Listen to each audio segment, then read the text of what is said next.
사랑하는 여러분, 혹시 피아노라는 악기를 알고 계십니까? 일반적으로 현악기로 구분되는 피아노의 핵심 부품은 바로 피아노 주이죠. 얇은 강철선을 여러 번 꼬아서 만드는데 건반의 위치에 따라서 두께가 달라집니다.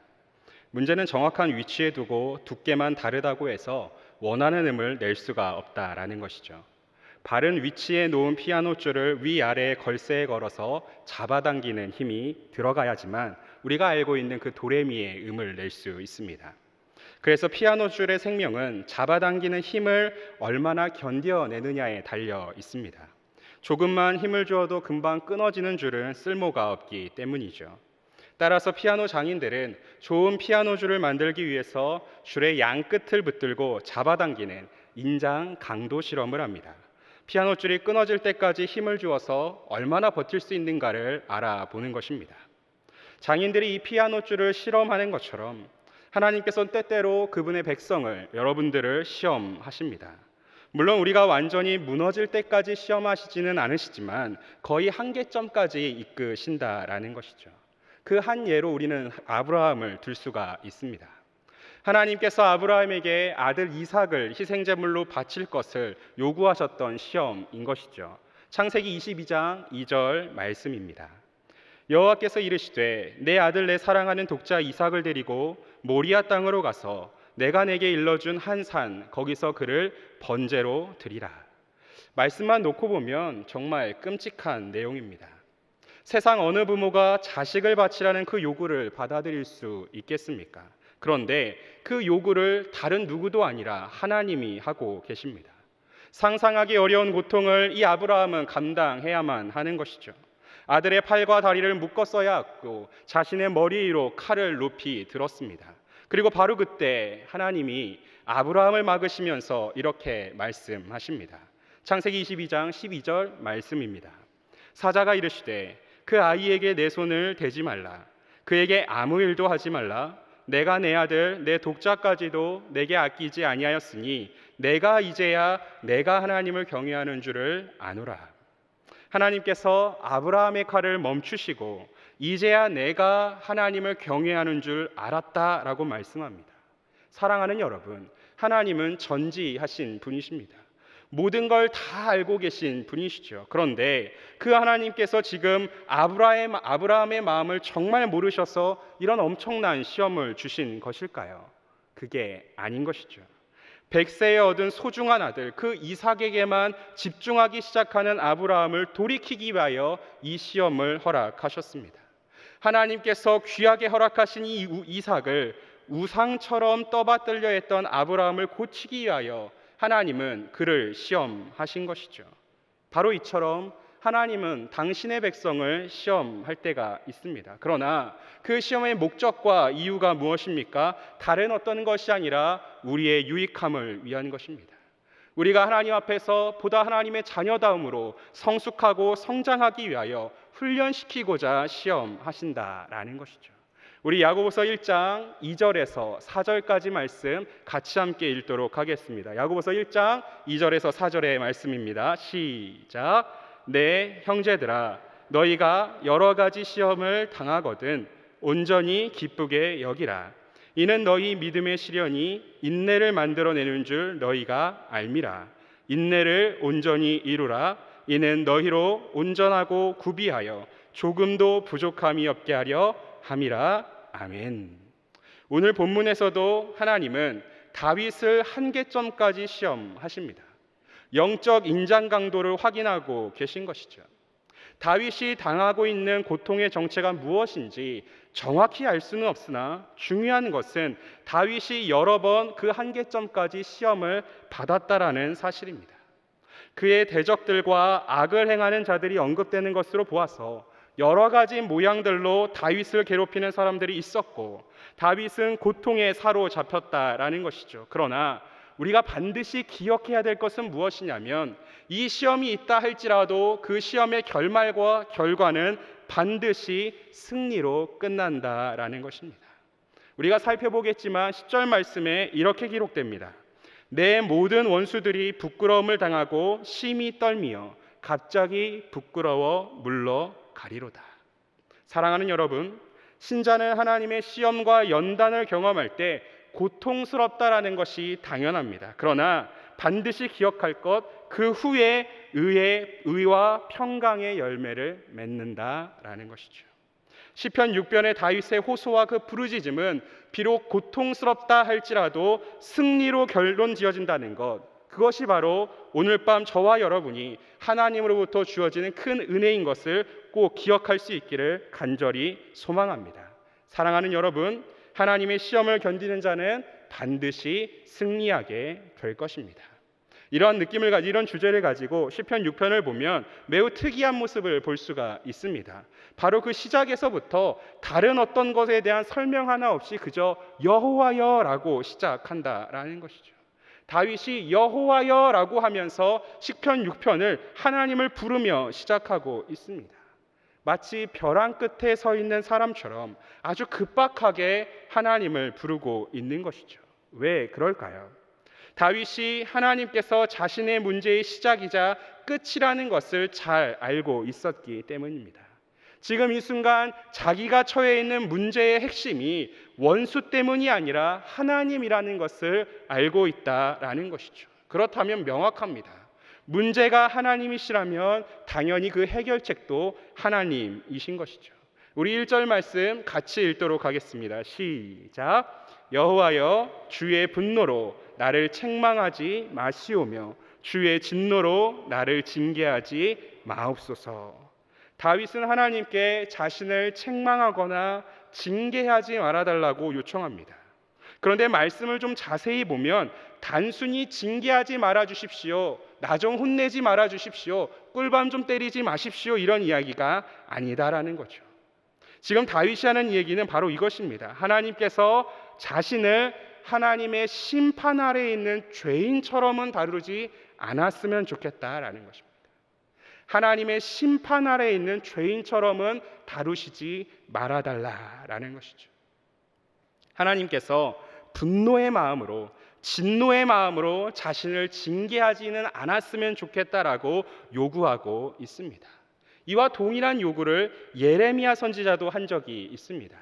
예레미야 10장 24절 말씀입니다. 여호와여, 나를 징계하옵시되 너그러이 하시고 진노로 하지 마옵소서. 주께서 내가 없어지게 하실까 두려워하나이다. 나를 징계하옵시되 너그러이 하시고 분노로 하지 말아 달라는 것이죠. 하나님의 진노 앞에서 버틸 존재가 없기 때문에 예레미야도 다윗도 이렇게 기도하고 있습니다. 여러분들이 다 자녀가 있는 부모이기 때문에 아마 잘 알고 계실 거라 생각합니다. 분노에 가득 찬 징계와 또한 사랑이 있는 징계의 차이가 무엇인지를 안다라는 것이죠. 자녀들 역시도 다 설명은 못하지만 분노로 가득 찬 징계가 무엇인지, 사랑으로 가득 찬 징계가 무엇인지를 알고 있습니다. 그래서 부모는 자녀의 잘못을 다루기 전에 먼저 자신의 마음부터 살필 필요가 있는 것이죠. 왜 그렇습니까? 분노로 하는 징계는 더욱더 걷잡을 수 없는 큰 갈등과 분열과 아픔을 만들기 때문입니다. 자녀의 잘못이 확실하다고 해서 그것에 대한 내 반응 역시도 잘못되어서는 안 된다라는 것이죠. 사랑하는 여러분, 징계하되 그 징계 속에 숨어있는 마음, 그것이 중요한 것이죠. 그래서 다윗은 하나님 앞에 나아가서 진노로 자신을 다루시지 않기를 구하고 있는 것입니다. 그렇다면 도대체 무엇이 지금 이 순간 다윗에게 있어서 책망과 징계를 가져왔을까요? 어떤 사람들은 다윗이 죄를 지었다라고 생각합니다. 그런데 본문을 보게 되면 다윗의 죄에 대한 고백이 전혀 없습니다. 하나님의 징계가 무조건 다윗의 죄 때문이라고 말할 수 없다라는 의미입니다.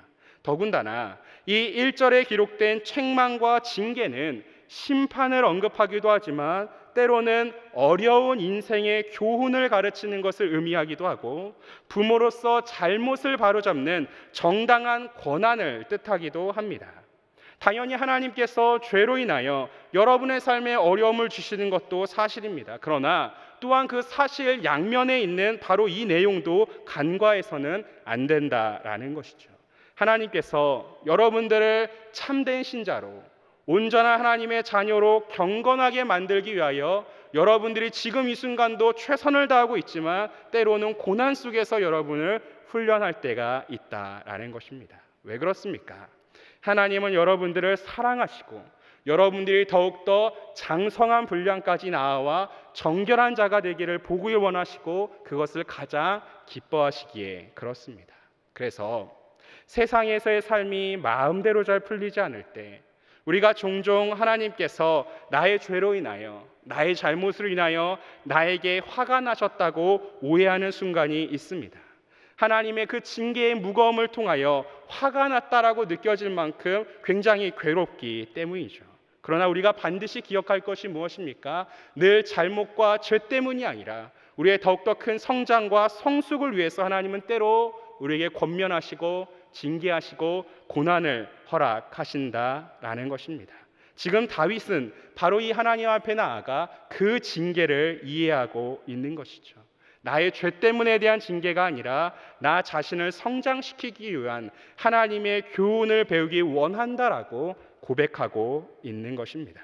때문에 다윗은 이 징계 가운데 이 고통 속에서 하나님의 은혜를 구하고 있습니다. 우리 2절과 3절 말씀 같이 함께 읽겠습니다. 시작.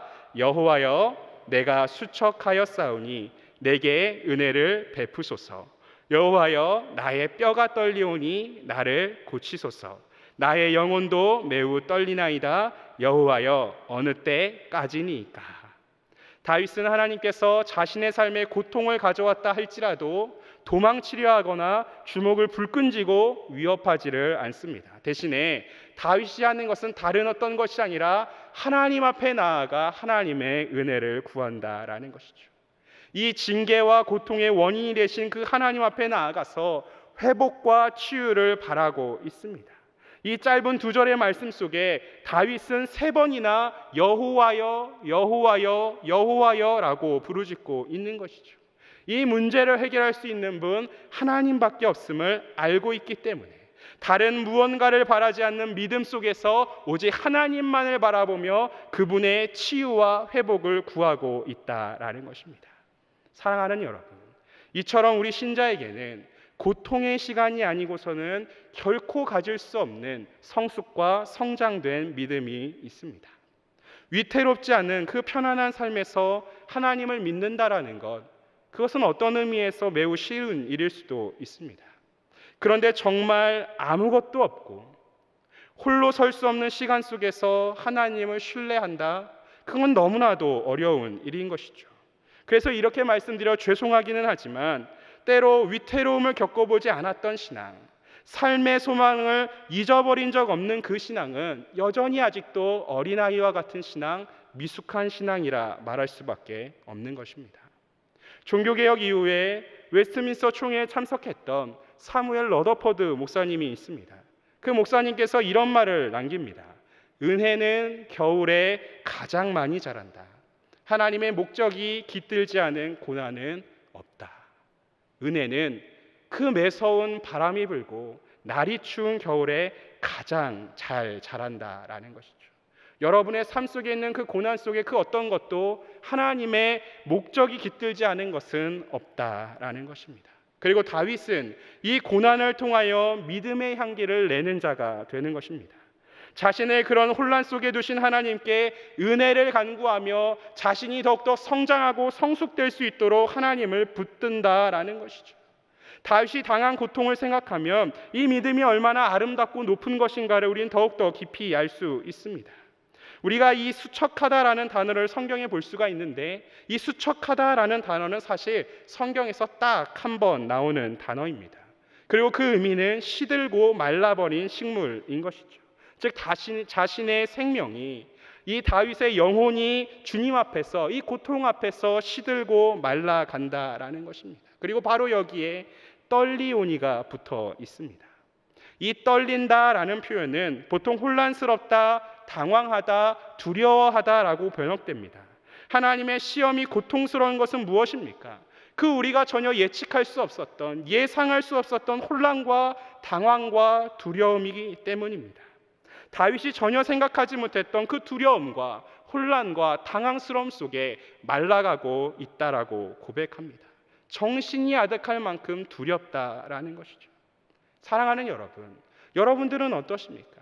지금 이 현재를 살아가고 이 현실을 살아가면서 여러분들은 하나님께서 갖고 오신 그 삶의 어려움 때문에 두려움에 사로잡힌 적이 있으십니까? 불안에 사로잡힌 적이 있으십니까? 고통 속에 신음한 적이 있으십니까? 그 동일한 두려움과 고통과 아픔을 지금 다윗이 경험하고 있다라는 것이죠. 그런데 놀라운 것은 이 두려움과 이 불안과 이 염려를 다윗만 경험한 것이 아니라 바로 우리 주 예수께서도 동일하게 경험하셨다라는 것입니다. 우리 주님께서 십자가로 나아가실 때에 이렇게 말씀하셨습니다. 우리 요한복음 12장 27절 말씀 같이 읽겠습니다. 시작.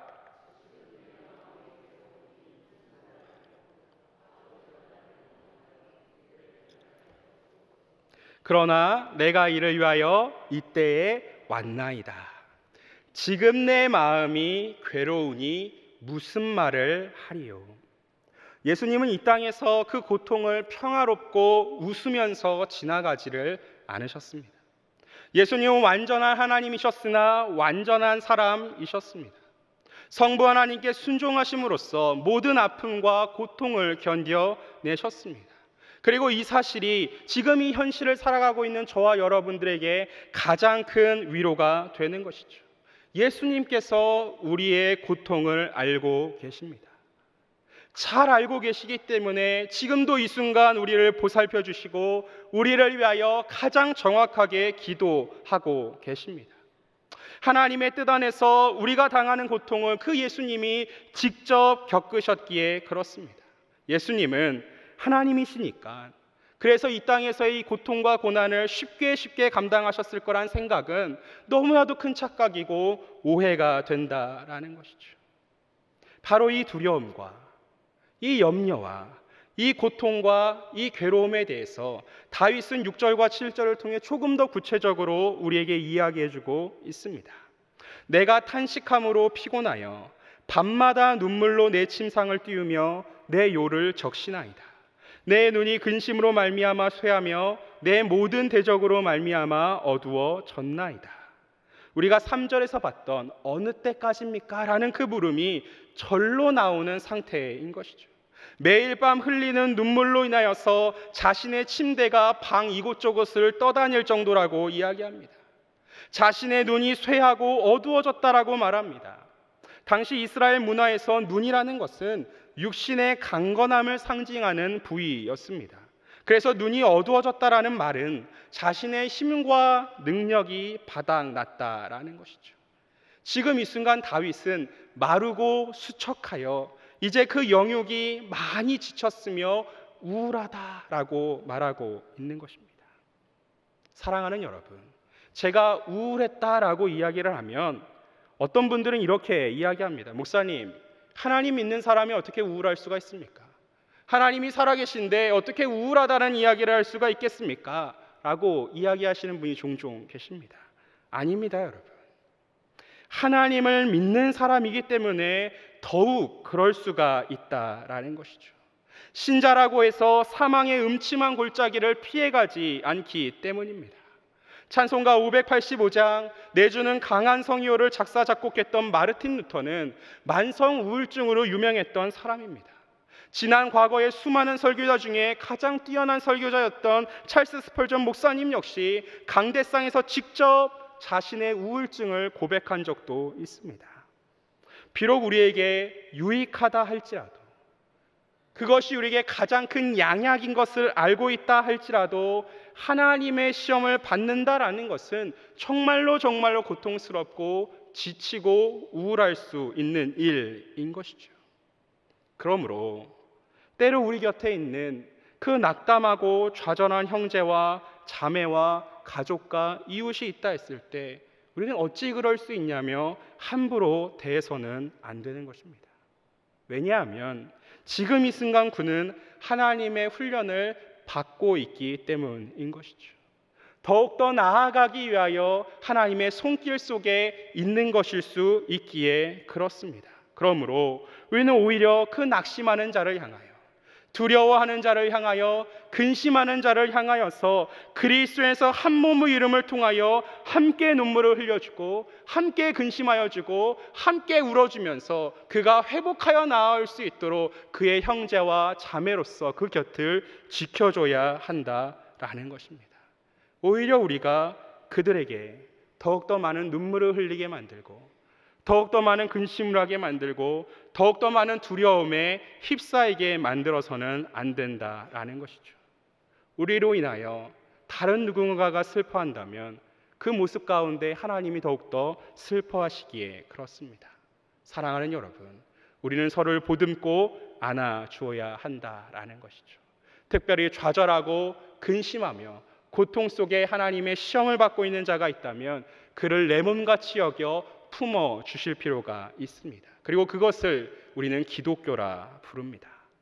사랑하는 여러분, 다윗은 이제 이 깊은 근심과 탄식을 안고 하나님께 나아가 마지막으로 호소합니다. 우리 4절, 5절 말씀 같이 읽겠습니다. 시작. 여호와여 돌아와 나의 영혼을 건지시며 주의 사랑으로 나를 구원하소서. 사망 중에서는 주를 기억하는 일이 없사오니 스올에서 주께 감사할 자 누구리이까. 다윗은 하나님 앞에 돌아와 달라고 간절하게 하나님을 붙들고 있습니다. 물론 하나님께서 다윗을 버리지는 않으셨지만 이 고통 속에서, 그 괴로움 속에서 다윗은 하나님이 자신을 버렸다고 느끼고 있기에 그렇습니다. 하나님께서 발걸음을 돌려서 자신에게로 돌아와 주시고 이제 이 고통스러운 시험을 끝내달라는 의미인 것이죠. 그리고 그가 이 순간 하나님 앞에 나와서 이렇게 구할 수 있는 이유가 방금 읽은 4절 말미에 기록되어 있습니다. 주의 사랑으로 나를 구원하소서라는 것이죠. 주의 사랑입니다. 하나님께서 나를 사랑하신다는 사실, 하나님께서 선하시고 그분의 백성에게 변함없이 신실하다는 그 사실, 이 사실 외에 우리가 하나님 앞에 나아가 이 시험을 끝내달라, 이 고통을 지나갈 수 있게 해달라, 이 아픔을 견뎌낼 수 있게 해달라는 다른 이유가 없다라는 것입니다. 다른 조건이, 다른 자격이 결코 하나님 앞에 이렇게 요구할 수 있는 근거가 되지 않는다라는 것이죠. 오직 하나님의 사랑, 그 하나님의 선하심만이 우리로 하여금 하나님 앞에 나아가 이 간구를 할 수 있게 만드는 것입니다. 여러분의 친구가 여러분들을 배신할 수도 있습니다. 심지어 가족마저도 여러분을 떠날 수 있습니다. 그러나 하나님은 결코 여러분을 버리지 않으시고 포기하지 않으시고 언제나 항상 여러분들에게 신실하시다라는 것입니다. 왜 그렇습니까? 하나님은 그분의 백성을 영원토록 무한하게 변함없이 사랑하는 것, 그것이 하나님 존재의 내용이자 하나님의 성품이시기에 그렇습니다. 그리고 바로 이 사랑에 기대어서 다윗은 자신을 구원하여 달라고 기도하고 있는 것이죠. 그 하나님을 향한 간구, 이것만이 이 고통에서 벗어날 수 있는 다윗이 갖고 있는 마지막 비장의 카드인 것입니다. 왜 그렇습니까? 5절에 기록된 이 스올이라는 것은 이스라엘 사람에게 있어서 가장 끔찍한 장소이기에 그렇습니다. 이 스올에서는 하나님과 완전히 단절되었다라는 것이죠. 완전히 하나님과의 관계가 끊긴 자가 가는 곳이 스올입니다. 하나님이 주신 생명을 누리지 못하는 곳, 그곳이 바로 스올이라는 것이죠. 그래서 성경이 괜히 죽음이 죄의 삭시입니다라고 이야기하는 게 아닙니다. 사랑하는 여러분, 하나님을 기억할 수도, 하나님에 대한 찬양과 예배도 할 수가 없습니다.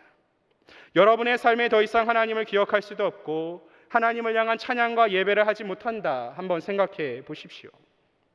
그 삶이 정말 진짜 삶이라 할 수 있겠습니까?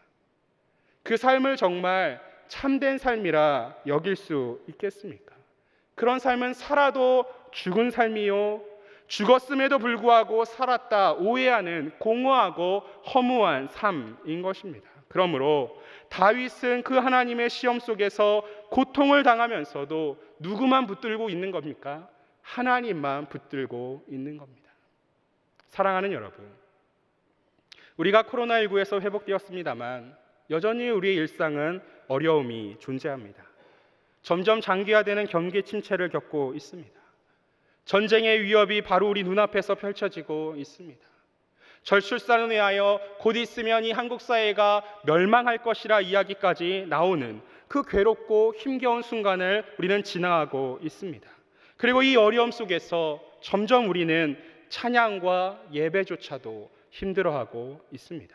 그러나 오늘 말씀을 통하여 우리는 무엇을 깨닫습니까? 이 힘듦과 힘듦 속에서, 이 어려움과 어려움 속에서 우리는 다른 것들을 찾는 것이 아니라 오히려 다윗처럼 더욱더 하나님을 붙들고 그 하나님을 의지하며 기도해야 한다라는 것이죠. 우리는 어쩌면 다윗처럼 이렇게 기도해야 할 것입니다. 하나님, 이런 상황에서도 제가 가장 원하는 것은 하나님께 영광을 돌리는 것입니다. 물론 저는 이 고통이 끝나기를 원하고 이 고통 속에 제가 너무나도 무너질 것 같기에 저를 구해주시기를 간절히 간구합니다. 그러나 다른 어떤 것보다 하나님의 영광과 능력을 이 어려움이 가득한 세상에 말할 수 있도록 구하여 주십시오. 나의 삶이 결국 하나님에 대한 이야기가 되며 증거가 되고 증명이기에 그렇습니다. 하나님을 찬양하고 예배하는 것이 저의 삶의 가장 궁극적인 목적입니다. 하나님께 영광 돌리는 것, 그것이 나의 유익함의 근원이고 원천이 되오니 주님, 나를 구하여 주옵소서. 사랑하는 여러분, 해가 뜨기 전에 새벽이 가장 어둡다 했던 것처럼 다윗이 지나야 했던 밤의 어둠은 너무나도 어두웠지만, 너무나도 캄캄했지만, 그러나 더욱더 다가오는 아침을, 그 햇빛을 아름답게 만들어 주었습니다. 7절까지의 절절했던 호소가 끝나고 마지막 남은 3절이 다윗의 승리를 놀랍게 기록해주고 있기에 그렇습니다. 우리 8절, 9절, 10절 말씀 큰 목소리로 함께 읽겠습니다. 시작. 악을 행하는 너희는 다 나를 떠나라. 여호와께서 내 울음소리를 들으셨도다. 여호와께서 내 간구를 들으셨으며 여호와께서 내 기도를 받으시리로다. 내 모든 원수들이 부끄러움을 당하고 심히 떨미어 갑자기 부끄러워 물러가리로다. 하나님만을 찾는 그 부르짖는 기도를 통하여 드디어 다윗은 한계점을 돌파했습니다. 고통과 절망을 능가하는 확신을 얻게 된 것이죠. 이 확신을 가지고 다윗은 제일 먼저 자신을 둘러싼 원수들에게 강력하게 선포합니다. 악을 행하는 너희는 다 나를 떠나라. 어쩌면 자신을 둘러싼 원수들을 향한 것일지도 모르고, 또 하나님께서 자신을 버리셨다고 자꾸만 자기의 영혼 가운데 찾아오는 의심과 불확실함에 대한 것일 수도 있습니다. 그러나 이제 다윗은 그 모든 것들에 휘둘리지 않고 확신 속에 이야기하는 것이죠. 어떤 원수라 할지라도 나에게 위협이 되지 않는다 이야기합니다. 사랑하는 여러분, 하나님에 대한 확신이 있는 곳에 그 누구도 근심에 얽매이지 않습니다. 하나님에 대한 확신이 있는 곳에 그 누구도 근심에 얽매이지 않습니다. 우리 주님께서 당했던 고통과 수치가 우리가 알고 있는 복음의 결과가 아닙니다.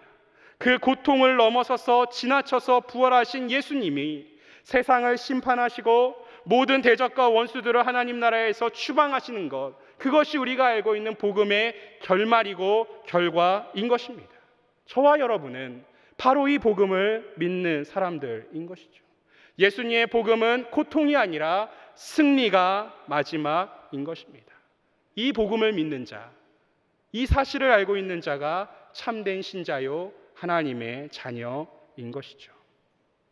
물론 지금 당장 여러분의 상황과 환경이 변화하지 않을지도 모릅니다.